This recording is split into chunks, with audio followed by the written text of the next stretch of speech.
What is up, everyone? We are live right here on Instagram. It's me, Mark the Monster, and this is the Don't Say the F Word podcast. Today, we're going to discuss everything from the week in pro wrestling. We're going to talk a little bit about Francis Ngannou and Tyson Fury. I guess whatever the future of boxing could hold for Francis, whether he makes anything out of being officially ranked in the top 10 as a heavyweight boxer after his first professional boxing bout. Or, maybe that was his first amateur boxing bout. I don't really know what you would call that. But anyway, they put Francis Ngannou into the top 10 heavyweights after just one fight. So that's something different. We also had a very exciting week in the world of pro wrestling. We got a face-to-face between LA Knight and the tribal chief, Roman Reigns. Yeah. We also had a very, very exciting AEW collision last night with one of the best matches they put out on regular broadcast TV between MJF and Kenny Omega. We had some great storyline development going on, and all in all, been very, very exciting week for all of combat sports. We will be joined by the illegal brother-in-law Joe. We appreciate everybody checking us out live on Instagram. If you're not here live on Instagram, you should be on Spotify or Rumble, potentially YouTube, I guess. Maybe. Don't put it there. Maybe I will. Maybe I won't. Who knows? Put it there. You want it to be on there, Joe? Go ahead. Put it on there. You got the illegal brother-in-law, Joe. He's a big fan of the noob tube. I'm just saying, YouTube can help you out in the long run. You never know. Yeah, I don't know. I feel like it's an oversaturated market and possibly pay to play. But I digress, Joe. I'm like Taz. I digress. And I'm also orange like Taz. I may be Taz with a puppet. Okay. How about you just talk like Taz for 1 minute? Like do a Taz impression. Do your best Taz impression. I said I digress. What else does I'm just saying like Taz say? I'm saying Doesn't say beat me if you can, survive if I let you anymore. I mean, ain't that his trademark? Yeah, but I mean, when's the last time he said it? Why doesn't Hook say that? He in the Taz. You don't think Hook is tough enough to be Taz? Nah, not yet. Not yet.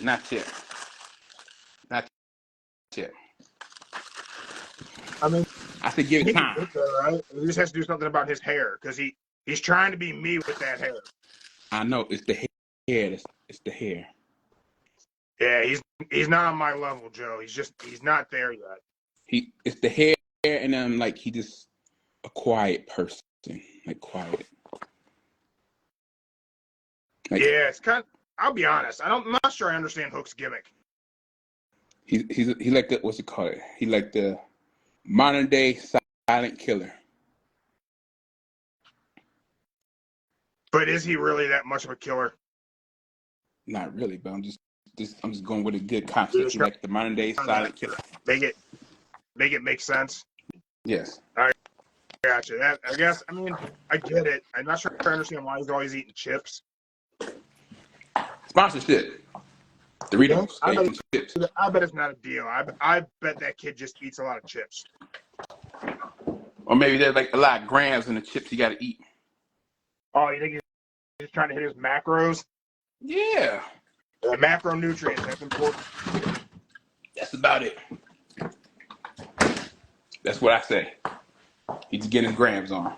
Grams, carbonated, calories. You know, what's all in them chips. Yeah, maybe it's secretly protein chips.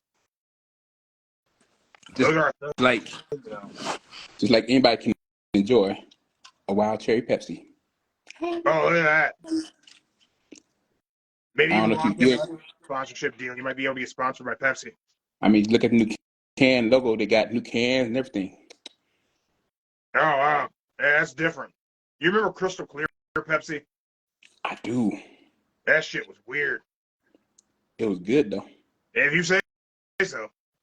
I mean, if you look right now, you can get it for $500. No way it's that expensive. $500 That's insane. because it's crystal clear Pepsi. When they remade it like a few years ago, people bought it. Some people saved it, and it don't got expiration date. It can still go for It's got five. to have an expiration, Joe. There's no way that stuff's still good. When they remade it like back in like what 5-10 years ago. Yeah. I still feel like it's got to be bad by now. I mean, it wasn't great to begin with. It's got to be bad. Hey, Joe. Before I get the big guy in here, you want to hear a joke? Let's hear a joke. Do owls like jokes? Do owls like jokes? No. No. Wait. Hold on. Wait. Do owls like jokes? I don't think so. No, I don't think so. They do. Do you know why? Why? They're a hoot. Oh, God. Oh, They're a hoot. Joe. They're a hoot. Okay. You got me. I like that's good. hoot. That is good stuff. Yeah. It's funny. It's great. It's comedy. It's good stuff. You're right. That's a hoot. I wouldn't think about that. Like, hoot. Yeah. Hoot. Hoot. You got me. Oh, that's good. That's hilarious. Hey, big guy, get in here. It's time for you to do your job. I'll figure out this new mic stand for you. I don't know. Owls and jokes.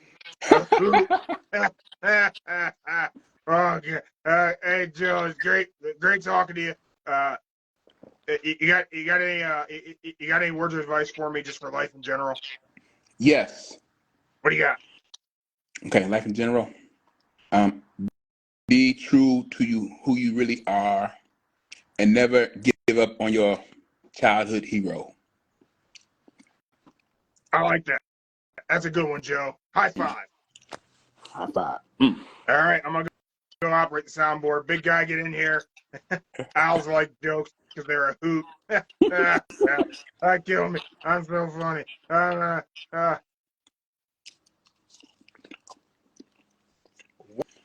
What was he laughing? He made an owl joke. Who? Who? Yeah. Who? It wasn't a bad one either. I give him credit. It was good. Right? Not that often you get an owl joke. That's a rarity. He on something today. He probably had a lot of energy drinks or whatnot today, but he's on something. He did something new with the mic. Oh. The mic is on a different clip arm thing. It looks like it's gonna fall, but it's staying there. Oh, so that's what he meant by we talking about he's the new mic guy in charge. Hey, I mean, it's there. Hey, he got free time to practice. Does the audio sound fine? Oh, it sounds good to me. I don't know how it's staying, but it's there. So let's start off a little bit different. All right, let's go for it. Little different. Different. All right, different. Did you watch any of the Francis Ngannou Tyson Fury boxing match? No, but I heard what happened. The recap. So I like many people, Francis Ngannou won that fight. Mm-hmm. Here's my thing with the fact that Francis Ngannou won that fight. I think Francis Ngannou showed everyone that boxing's not really a sport anymore. I think the sport of boxing, and I've said this before in conversation with people. Yes, I remember. Prior to like the Paul brothers getting involved, boxing was dead. dead. From the general, like, I guess, I don't know. How do I want to call that? From the general sporting audience and combat sports audience, nobody gave a shit about boxing until the Paul brothers came back and started doing fights. Well, came in and started doing fights. Mm-hmm. And, like, that brought it back to we want to make money in boxing. But Tyson Fury has been one of the most dominant heavyweight boxers, certainly of the modern era of boxing, but kind of ever. Oh, good. 20 years, 20 years, 20 years. And in Francis Ngannou's first boxing match, even though he lost the decision, which boxing going to decision is as crooked as it's always been. Mm-hmm. We got Redline Radio Dave over there and talking about Benson Taker being there and Yes, I see you too. Brawl for All. Brawl for All was just ahead of its time. Oh, there you go. Francis' first pro boxing match against the most dominant heavyweight in a very long time. Mm-hmm. He dropped him. Had it been MMA, it would have been a massacre. At this point, is boxing sport or is boxing sports entertainment? Technically, it's still a sport. Technically, it's still a sport that they count for the Golden Olympics, for the Olympics, boxing Olympics. So I don't know if they're ready to say entertainment with the boxing yet, but right now it's still what you call a sport. How much of professional boxing do you believe is as equally predetermined as professional wrestling?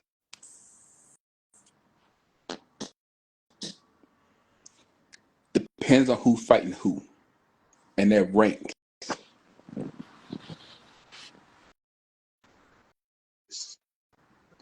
Maybe like, Do you think that it's more predetermined the higher the level, or do you think it's more predetermined the lower the level? okay, it can go either way. Let's just say you got John with the reach of 78 and Mark with the reach of, I don't know, 65. Most people will go with John with the 75 reach, then Mark with the 69 reach. Then again, Mark also got like 10 wins and 1 loss on his record, while John got 8 losses, 1 win, and 1 by DQ. So you would probably go by the ranks. So 9 out of 10, people would probably say, hey, even though Mark got the lowest reach, he can still beat John.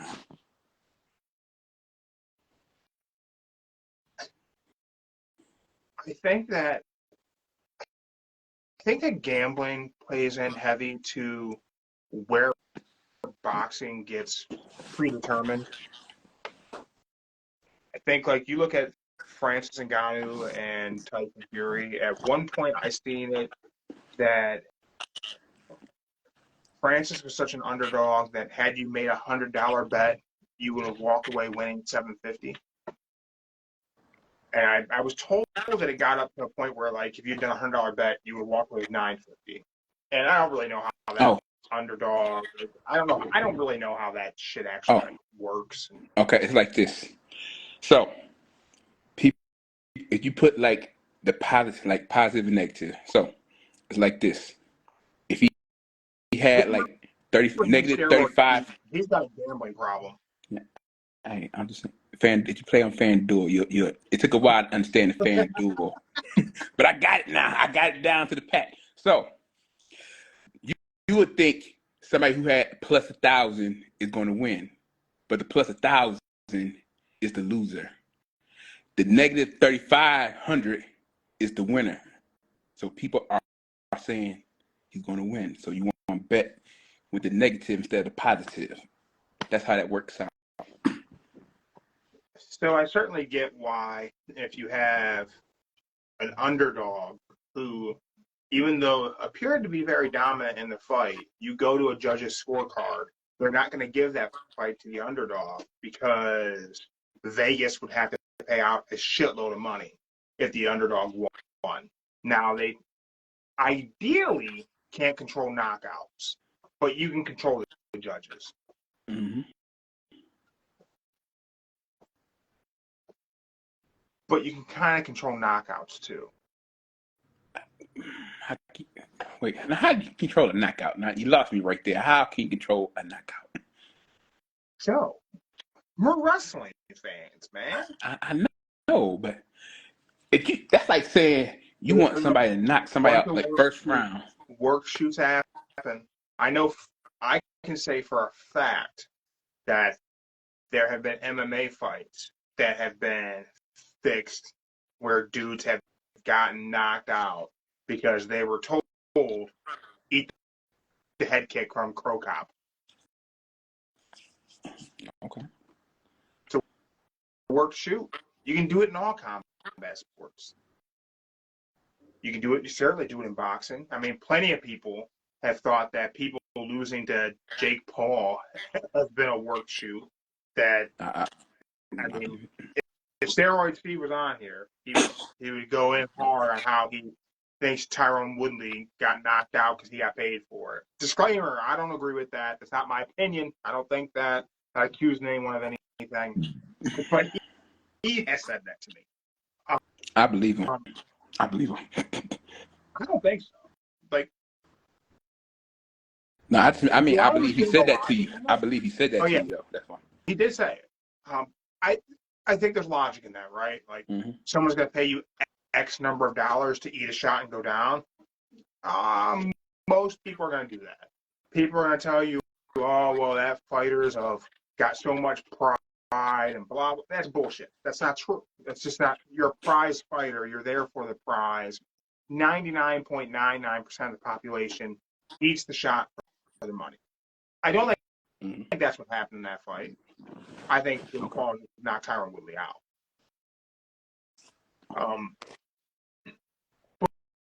But with that, with the spectacle of the Paul brothers and all these different YouTubers coming in and honestly revitalizing boxing, creating an interest in it. Ariel Helwani talked about how like popular these types of events are. Logan Paul versus Dylan Dennis, and you know how much the crowd was into it, and young kids, preteens are real, like they know everybody involved, they know all the backstory and all the drama, and kind of essentially the storyline that they have been able to build with their fights. I think boxing's crossed the line into sports entertainment. I don't think what we're seeing as the highest level of boxing is being presented. I don't think we're dealing with pure sport anymore. Okay. And I don't think it ever goes back to that and survives. And I don't think it's been that for a very long time either. I think there's always been some predetermined natures in any combat sport that's got a lot of gambling happening. But I just think that boxing, I think it needs to lean more into the entertainment aspect. Okay. Well, let me ask you this: if you was to rewrite history right now, how much would you think a boxer should make right now? Like, I don't know, man. Like, so it's hard because I kind of feel like boxing is kind of a dead sport. But I think that because I've thought it for so long from my days of doing MMA, I thought, well, boxing's kind of shit. MMA is really cool. But now I don't really like MMA that much from a fan standpoint. I don't know the last time I was really excited for a UFC card, except for the potential of John Jones versus Stipe. But months ago, I told everyone right here on our show that fight ain't never going to happen. John Jones is never going to fight Stipe. Remember, I said it. I told you. Did I say? But Did I but predict that one right? but this time it wasn't drugs. It wasn't drugs this time. It wasn't steroids. Doesn't matter. John Jones ain't never fighting Stipe. John Jones was never going to fight Francis. He tore his pec. Okay. He tore his pec a week before the biggest fight in his career. I really don't know how you can tear that when you I don't know if you're training or doing something, but I really Because don't know how you. he was sparring and tore his pec. I get it. Freak accidents happen. I mean, I had different injuries, all kinds of things. Like, I get it. I just think it's convenient. I think it's alarmingly convenient that John Jones is always going to John Jones. He's always going to make sure we never see him in his prime. We're never going to see. That's a big part of my dislike for John. Like aside from things of his personal character, I don't even care. John Jones as a fighter always robs us of seeing John Jones at his very best. Okay, I'm just gonna say this: the weeds in the county. I'm just throwing it out there. The weeds in the county. He should have been cool with the weed part. Okay. I don't think it was weed. I think it was coke. Oh. And PEDs and gas station boner pills, all these things that John tested about. But this, like, that's all just kind of whatever. I mean, I don't know. I feel like I feel like we missed seeing John Jones in his prime at light heavyweight, and I think there were fights that could have been very exciting for fans to see that can never ever take place. It's just because of John Jones being John Jones. And now He still got the belt, right? From this fight. He still got the belt. Yeah, sure. Okay. Sure. Okay. To make believe belt. Yeah. He's not really the UFC heavyweight champion. Okay. Like, Francis didn't lose the belt. You know, it's kind of funny. So boxing's very gimmicky right now, right? And Dana White loves to talk about how UFC doesn't do gimmick things, even though the UFC's entire legacy is built on gimmicks. I believe, and I think currently BKFC is about to do this now, but the UFC is doing interim title. Those were gimmicks. Interim light heavyweight champ, interim middleweight champ. And now your interim champ fights your champ who couldn't defend their title. All those interim titles, all those interim title matchups, all that shit was a gimmick. Because how do you sell pay-per-views on title fight? But if your champ can't fight, your champ shouldn't be your champ. Which a lot of people's point with Roman Reigns. But John Jones didn't beat Francis to be the UFC heavyweight champion. Francis Ngannou is still the UFC heavyweight champion in my eyes. Mm-hmm. Have a tournament. Have him climb the rankings and rename a champion. You don't just have Gon and John Jones fight for a title that neither one of them should have been fighting for. And I still think Stipe would have beat John. I think this is like, I'm not saying he's not really hurt. I'm not saying he got hurt on purpose. I'm not saying that. I'm saying that John Jones is strategic whenever John Jones takes fights. He waited it out. He waited out heavyweight till Francis left. He waited it out until he thought Stipe probably was a little too old, a little too outside of competition. Should have been a walk in the park. Mm-hmm. It wasn't going to be a walk in the park for John Jones to fight Stipe Miocic. And a lot of people really don't understand how good of a fighter Stipe truly is, who think John was going to walk through Stipe. I've been to Strong Style. I've trained with Marcus Marinelli. It's not that Stipe's just got good striking. He's a boxer. You have world-class jiu-jitsu. You have great wrestling that happens in that gym. John Jones was not going to poke Stipe in the eye and drag him around with a high cross single like a lot of people thought he was going to do. It's not what was going to happen. Everybody thought that Francis was going to, just dominate Stipe their first fight, and wasn't even close. If Francis got ragdolled, He did. I think it would have been a great fight between John and Stipe. Sure do. Do I think we're ever going to see it? Absolutely not. Not even 3 years from now.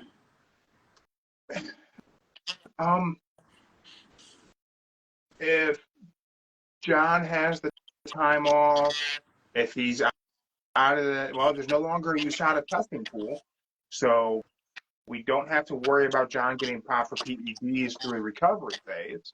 So John's going to be able to get to be like Alistair Overeem and just be uber big.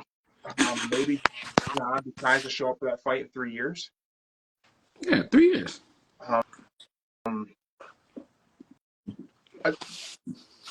You can hold me to that. Okay. All right.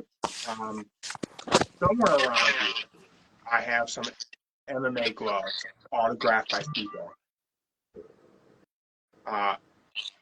If John Jones versus Stipe ever happens, I will maybe do something where I give away one of those gloves. I'm not giving away the pair. Maybe. This is a maybe. I wouldn't give him. Don't even give him away. Don't even give him away. Just show him. Just show him off. To show everybody, but they're around here somewhere. Like, don't nobody in this world know he's there but me. That's all you got to worry about, okay? And John Jones is never going to fight Stipe. Stipe is at the tail end of his career, as he should be. I just don't see that fight ever happening. Just like I said, whenever they announced it, I said, John Jones never fights Stipe. It never happened. He'll never fight Francis. Dana White went on and said that Francis Ngannou was looking to fight lesser competition and didn't want hard fights. He went out and fought the most dominant heavyweight boxer in the world. Mm-hmm. But for some reason, Dana White won't say the same thing about John Jones.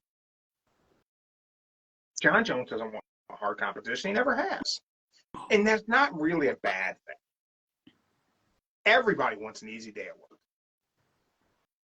We all want to make the most amount of money doing the least amount of work. What if John Jones is allowed to pick who he wants to fight before the title or any match he comes across? He probably has some good stuff in his contract, I'd imagine. Contracts get a little weird for pro fighters. It's especially if you're at a championship level. Oftentimes, you're not really picking who you fight. You're getting offered a fight, and you either you can take it or you can say, "I'm not taking that." But they still have you for so many fights. So, like the UFC still has John Jones for X number of fights remaining, and until he fulfills those, he can't go do things elsewhere unless they work out a deal. That's why the UFC was so heavily involved in Conor McGregor, Floyd Mayweather. Again, a complete gimmick fight that the UFC was heavily involved in. But John could go, yeah, I'm not fighting this person. But I think whenever you come out and you say that, you stand a good chance of Dana White as the president of the promotion just burying you in the public eye. He's done it to so many people. He's done it to John before. But I don't know. I just think that fight just doesn't happen. I never thought it would happen. I don't think it happens down the road. I don't know if there's something else you do for Stipe. like anything Dana said that there's no other fight to make for Stipe. It's about legacy. I don't know whose legacy it's about. Stipe Miocic doesn't need to beat John Jones to solidify his legacy in the UFC. He's already defended the heavyweight title more than anyone before him. He's already been the most dominant UFC heavyweight champion. He doesn't need to beat a guy who took 4 years off to be able to compete at heavyweight, who somehow gets moved right to the top of the rankings because he did so well at a different weight class. Stipe doesn't need to beat John Jones. John Jones or maybe needs to beat Stipe. Or maybe Stipe, he wanted this to be his last match against the current champion and just go out. But now, Could be. I think it should have been a great payday for Stipe. I think that pay-per-view would have done really well. I think he would have gotten a good check, and I think he deserves a good check from him. I think the problem is what do you do next for the guy? How do you get him that last big payday? I can tell you what I'd like to see. okay. It's not going to happen, but I'll tell you what I'd like to see. Brock.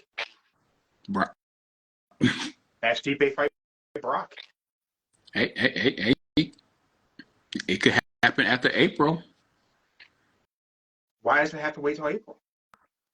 You know, They're the same company now. TKO. Same company. Why can't Brock Lesnar fight Stipe?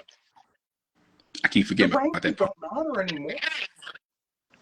I forgot they still in the same contract company now. Yeah. So let's make that happen. Dana White, I know you watch the show. I know you listen to the Don't Say F4 podcast.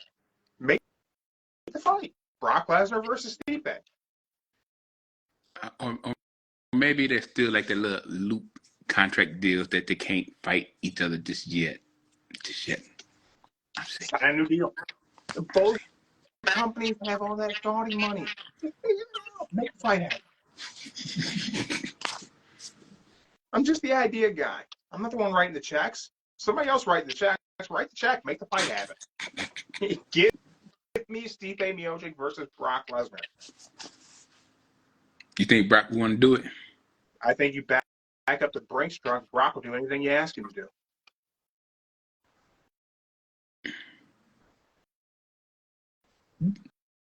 Okay. You want to save the pay-per-view. You want to have the highest pay-per-view buy.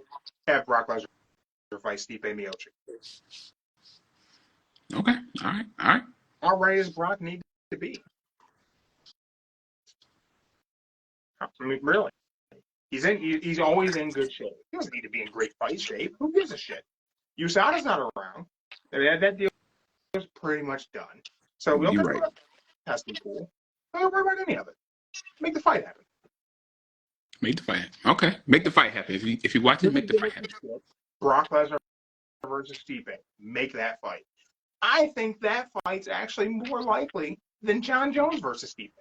Which had a better chance of Brock Lesnar fighting Stipe than we do John Jones. Okay. Well, who do you think will go win, Steve or Brock? If you had to pick. Stipe Miocic beats Brock up. Oh, damn. I don't think Brock can hold Stipe down. I think he can put him down, sure. But I think Stipe can get back up. I mean, Brock's MMA career showed us Brock Lesnar does not like get punched in the face. And if he were to fight Stipe, he's gonna get punched in the face an awful lot. Like a lot. Remember Kane did it to Brock. Brock kind of crumbled a bit. When Overeem did it. Now, granted, the Overeem fight was post-diverticulitis surgery.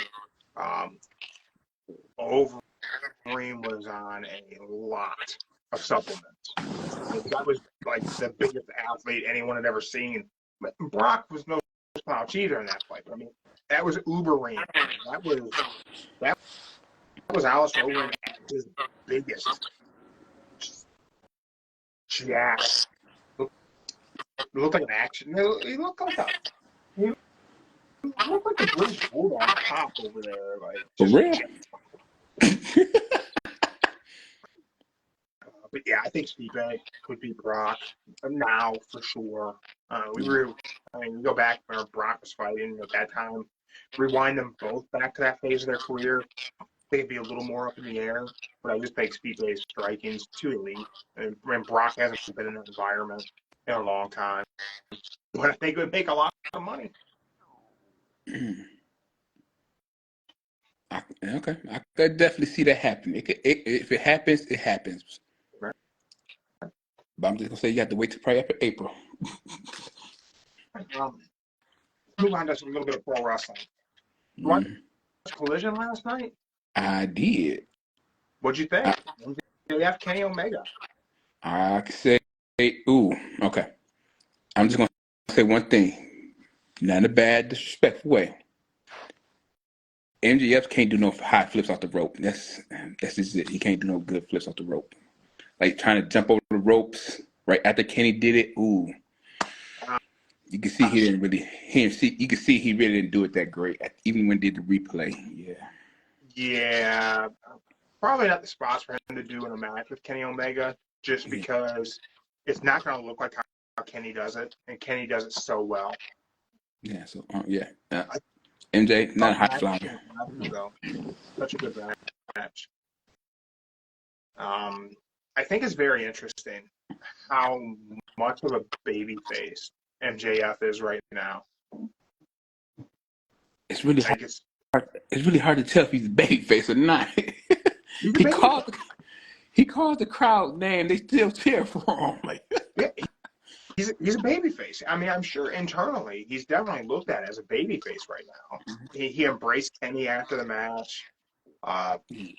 Post the event, like he talked about how there'd be no AEW more for Kenny and the Bucks and the Elite. Yeah, I saw that little pre after the show. Yeah. When he turns heel, is going to be that much more visceral hate for him. My question for you is, does he turn heel before he leaves? Oh, I know what they're gonna do. And do you think he's leaving? Okay. Let's just say he is leaving. Okay. If he was leaving, if I was MJF, I would do it how CM Punk did the whole walk out of Ring of Honor. Just be the biggest heel ever, have everybody hate you so freaking much, and then just walk into WWE with that same aggressive attitude. But then again, he got to tone down his little speech. You know, I don't think they'll have him tone it down much. Like, I don't think if he goes, I'm still going to say if. I mean, I don't. There was such a point where I really truly thought he was definitely just going to leave in January. And if I had the pencil and I was booking it for the wrapping it up and closing out the MJF run in AEW, I was Tony Khan, I would invite him to leave with my world title. What? Say what? Why you ask? Yeah, why? Yeah. So I think you could play this two ways. I mean, you could either be a free agent for a bit and let him like try to work out the deal of I'm going to go to WWE and I'm going to go be in the Rumble, but not sign a long-term deal. Like, hey, can I show up and do the Rumble and we'll figure out where we go from here? And then he jumps right back to AEW. WWE's probably never going to go for that, right? So now they probably will. They could, right? I mean, it's more likely today than it was if I had whenever I originally had this brainchild earlier this year. But I think if I were going to book it, like if I could be the guy book it and make it happen, I would try and get with MJF like, we're going to do this like the Brian Pillman in the 90s. Let's work everybody. Go to WWE with the belt. Leave us. Show up in the Rumble. Walk out with my world title. Do the thing wrestling promotions never want having happen. Show up on somebody else's program with my belt.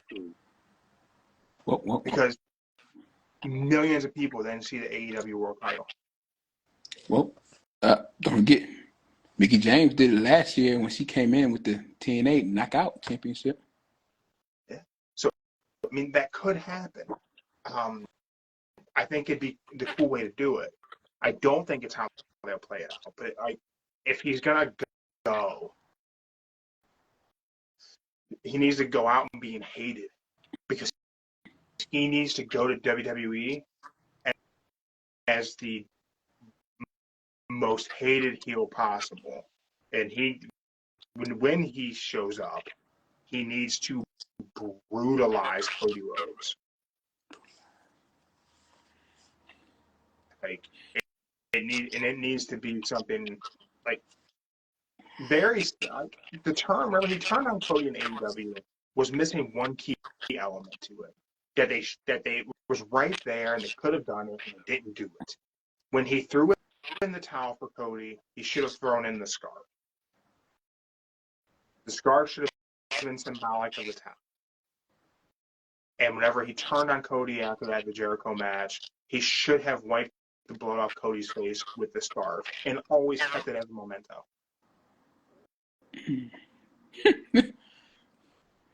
Because then he could show up at WWE saying wearing that scarf. He could do the same thing in WWE. He could beat Cody up, wipe the blood off, and he's always got the blood of the prodigal son on the scarf.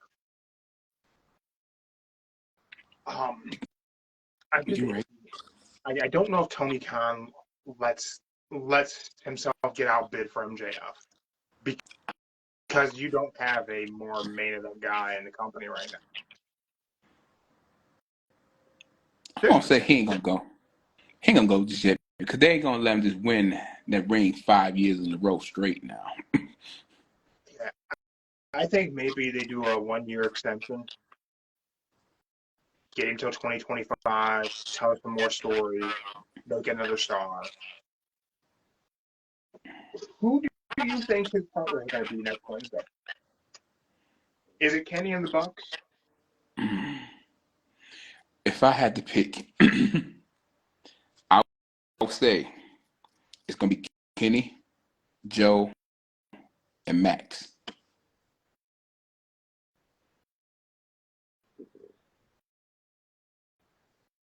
So that way you just work some allies out around Max. You can turn on him to have some main events as we wait for Adam Cole to come back.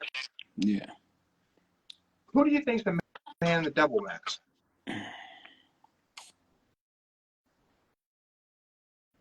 My gut feeling saying it's Roderick Strong, pretend like he really hurt with him in the devil mask. God, I hope that's not it. I mean, I don't have a who I think it is because I think whoever's portraying him on TV is not who it's gonna be. Someone's just doing the vignettes. I want it to be David Finlay. Like I badly want it to be Finlay. You have no idea how bad I want this storyline to be. Bullet Club from Japan coming to AEW to feud with Bullet Club Gold.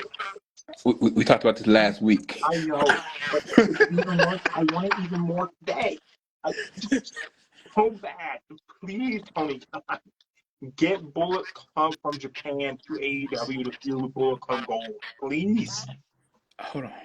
Let Max be the leader. Have Max join Bullet Club in AEW to have a connection with Adam Cole. They can both be Bullet Club members. They can throw up the 2 sweets. They get another cease and desist. That's the story I want. I don't really give a shit about the Adam Cole MJF turn in that feud. I don't care about it. It's over. I'm done with it. Okay. I moved on. All right, it's done. I don't care. Doesn't matter anymore. It's gone. Give me Finlay. You're right, but I'm just saying, I don't think it's gonna happen. Bad luck Fale in AEW. Okay. Now, let's just say your brainchild right now. When would you want him to show up in the devil mask? Why not have MJF be teamed up with Bullet Club on Wednesday night? Just have David Finlay and Bullet Club come out. They're Max's partners. Max is Bullet Club now. AEW is not known for telling coherent storylines. That's true. It's out there, their bread and butter. Mm-hmm. Throw some shit in there. Make something happen. I'm still not sure we ever ended the Swerve Strickland Keith Lee story. So, I don't know if that ever ended. Did we ever get that match? I don't know if we ever got that match. Did we get a pull off that feud, or we just stopped telling the story? I don't know. Swerve Strickland, and now I think it's still going. Yeah. So the storylines in AEW don't have to beat. We don't have to hit the necessary beats. It doesn't have to fall in a line. We can be right here, and we can jump up here. Things can fall down. They can come back around if we have to, and do the whole. It doesn't have to be. Just give the people what they want, right? Tony Khan's a mark. Right. Let's just do it. All right, you're right. You're right. And a big piece of that is, man, I just want Jay White to beat MJF. A lot of people I got comments and people on our Instagram, which if you're checking us out on Spotify or Rumble or whatever, make sure to follow us on Instagram. That's where I drop everything. But like, people aren't digging Jay White's promo work in AEW. We talked about this a couple weeks ago. I still think it just looks like $1 million that belt. I know our dude Dave from Redline Radio, he didn't think so. He says that Jay White shouldn't be the guy. It should only be Adam Cole, but I don't know. You know what? I get people with this promo with Jay White's talking skills. I get that, but he can still fight, though. He can still fight. He ain't a good talker, but he can still fight. Jay White's a great promo. He's done great promos in other promotions. That promo with MJF side of it just went a little too long. It didn't have a good rhythm the whole way through. It wasn't that Jay White fumbled the bag. It just wasn't a great segment. It wasn't a great crowd. A lot of elements of that weren't there to make that be fantastic. Jay White did everything in his power to deliver a star-making promo against MJF, and I still think it was very good. I think a lot of people are just hypercritical because Max is viewed as this god on the mic, and a lot of people who've seen Jay White deliver outstanding promos know he has better promo work than what he's delivered upon in AEW. Then taking it away from the fact that what can make you a champion is that presentation and the way you hold yourself as being a guy who could be the guy. And whenever that Bullet Club entrance hits and they spin that camera around and Jay White standing there with the Triple B, he looks like $1 million. He looks like a star. The guy could be and should be the one to do it. Because you know who doesn't really look like a star? Adam Cole don't really look like a star. Oh, damn. Yeah. I like Adam Cole. I think he's great in the ring. But the crowd sings along, but man, I don't know. They're going to get, the AEW crowd is so fickle. We're talking about a crowd that turned on Cody Rhodes just because he was leaving. They turned before they knew he was leaving. Part of him leaving is because they turned. Yeah, they did. Yeah, they did. Yeah. They turned on Cody. I think they're not going to turn on Adam Cole. Let him get hurt a couple more times.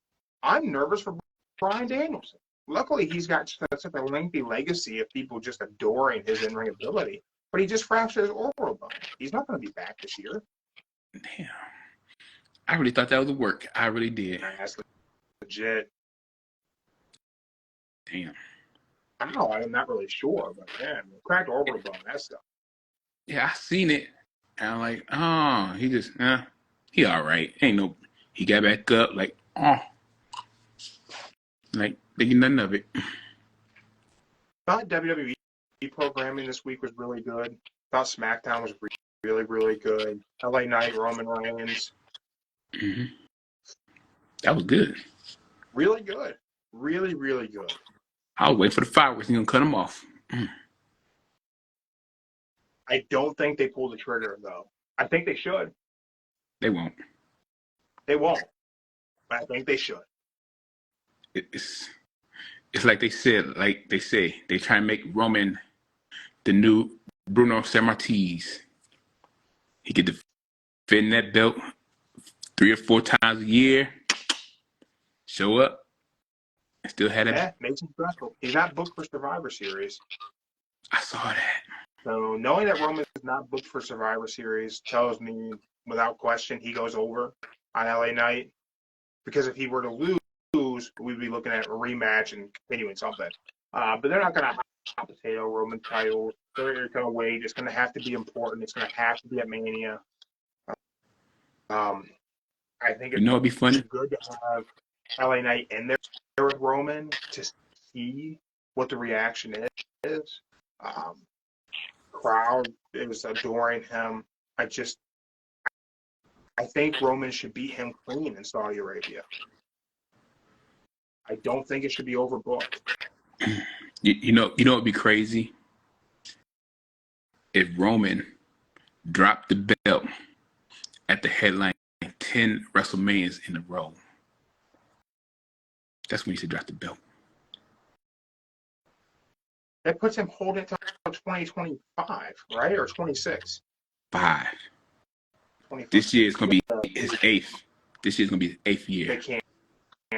He can't keep that belt after Mania 40. He has to drop it then.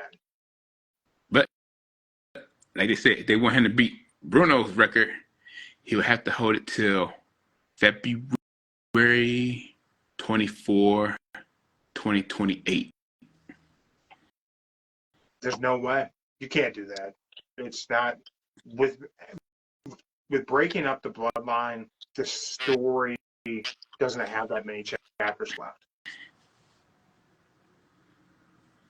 Unless we're going to sign Jacob Fatu and rebuild the bloodline.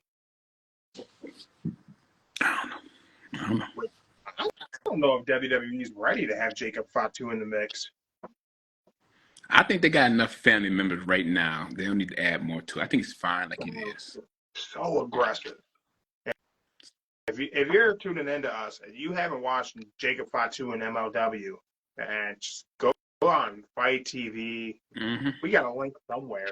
Get some Fight TV credits and go and check out some Jacob Fatu matches because it's a different level of that family right there. I mean, and that support spike. Ooh, damn. His moonsaults. I've never seen I've seen millions of moonsaults in my life. I've never seen someone aggressively perform a moonsault before. Moonsaults generally look kind of beautiful, really. It's a very acrobatic move. Not when Jacob Fatu does. It's done with aggression. I thought Vader's moonsault was aggressive. It fails in comparison. Jacob Fatu has an aggressive moonsault. Yeah, it's like he don't want to do the moonsault, so he get pissed off. Like, yeah. I gotta do the damn moonsault. It's like someone's punching you with their entire body when he moonsaults somebody. But it still somehow looks flowy, but at a high rate of speed. With a dude who's over 300 pounds. That is right. You got any predictions for this week? What is your prediction for MJF's team? What is your prediction in WWE? Anything major going to happen, or are we just going to get to Saudi Arabia? Because SmackDown's already been reported. Yes. All right, so this is what I think is going to happen. I think they're gonna add one more match to Saudi Arabia. It's either gonna be Finn or Dominic Mysterio, because they're gonna need all the Judgment Day to fight. Since couldn't, so I say there's gonna be some matches added on. I'm gonna say either it's probably Dominic going against the one from LWO. Dude, what's his name? Escobar? There we go, Escobar. That'd be a good match to put on that card, honestly. Yeah. Yes. That's one. And then if Finn was to jump in, I would say Finn versus Jay. Main event Jay. I like those predictions. I think those are really good. That's why I'm going right now. They're gonna just need just them two. They ain't really got nothing good on SmackDown. They got the SmackDown lockdown perfect. But them two, I say it's gonna be it. I like that. I'm on board with both of those. You got final prediction for MJF's partners?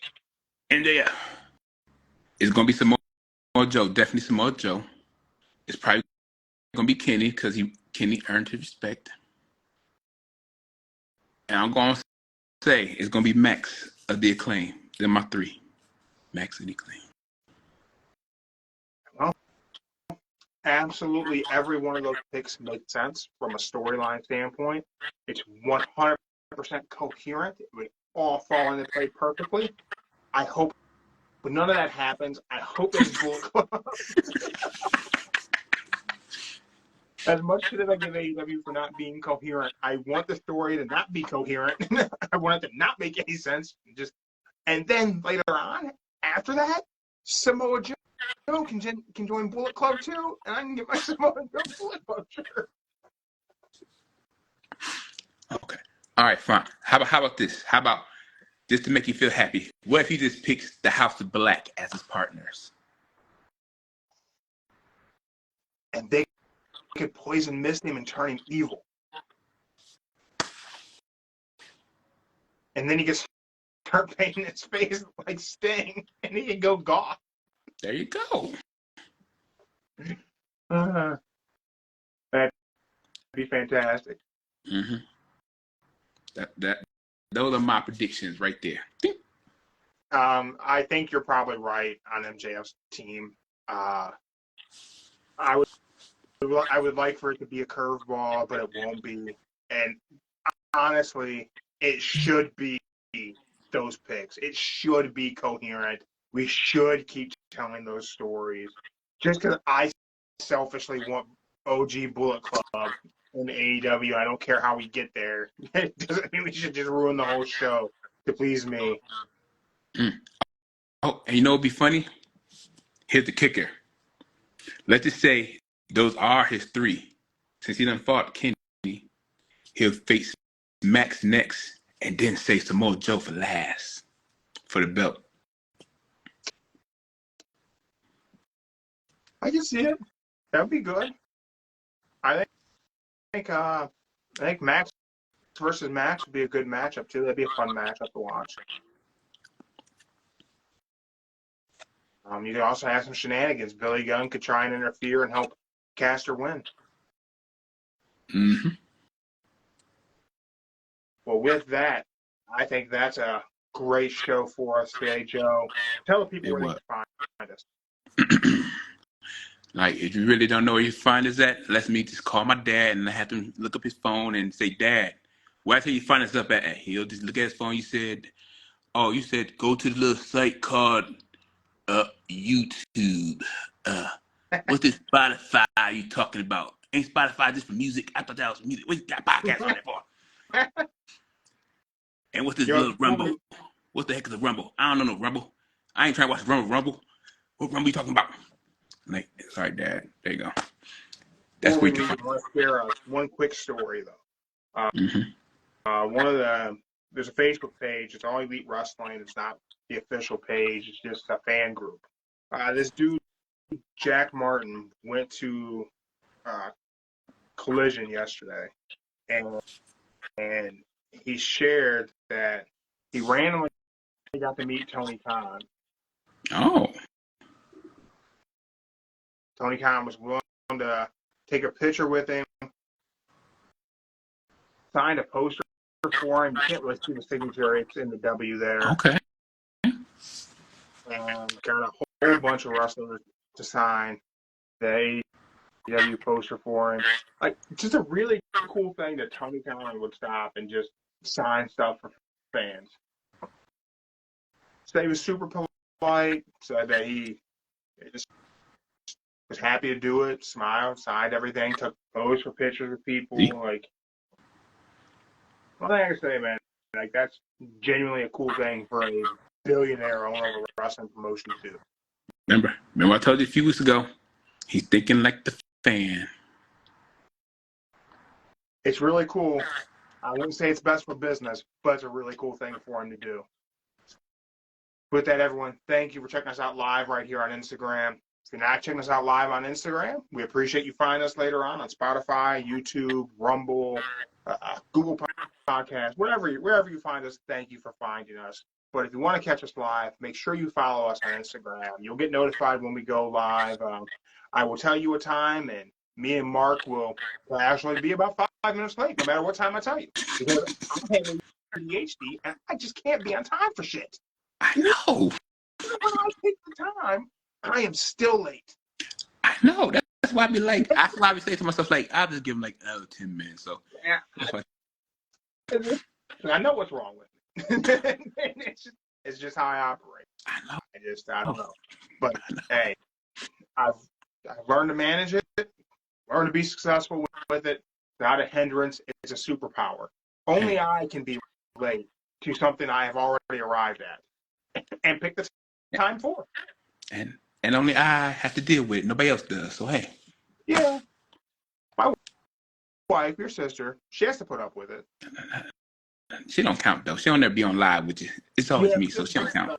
That I work from home. And I tell her what time I'm gonna go to lunch. I still go to lunch late. How's that even possible? How's that possible? You definitely got a problem. If you go to lunch late, you definitely got a problem. I've been working from our kitchen. I told her what time I was going to lunch, and still ended up going to lunch late. And the food's been cold. You know what? I'm going to have to talk to her. I'm like, if he tells you going to lunch at 12:30, just prepare it at 1:30. How does that sound? Just so she be prepared. That sure as you don't work either, because on those days, I'm somehow ahead of schedule, and I screw shit up the other direction. I'm a mess, Joe. I'm a mess. Okay, I try my best. I can't do nothing. I try.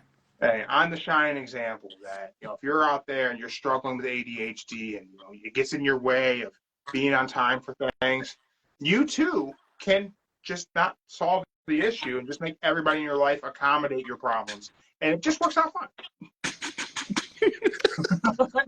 With that, we're out. Maybe we stop in a little bit tomorrow for some pre-Raw stuff. Who knows? But thank you, everyone, for checking us out. Thank you for being here, Joe. Thank you, Mark, for setting up the mic in this new weird way that I don't have a stand that I keep kicking, so that worked out well. I think the audio may have sounded good. Did we sound good the whole time? We good. Gotta love it. Thank you, Joe. Thank you, everyone. We are Don't Say the F Word, Pro Wrestling and Combat Sports Podcast. We don't use the F word when we talk about professional wrestling. Do not let your friends use it either. And we're out. Out.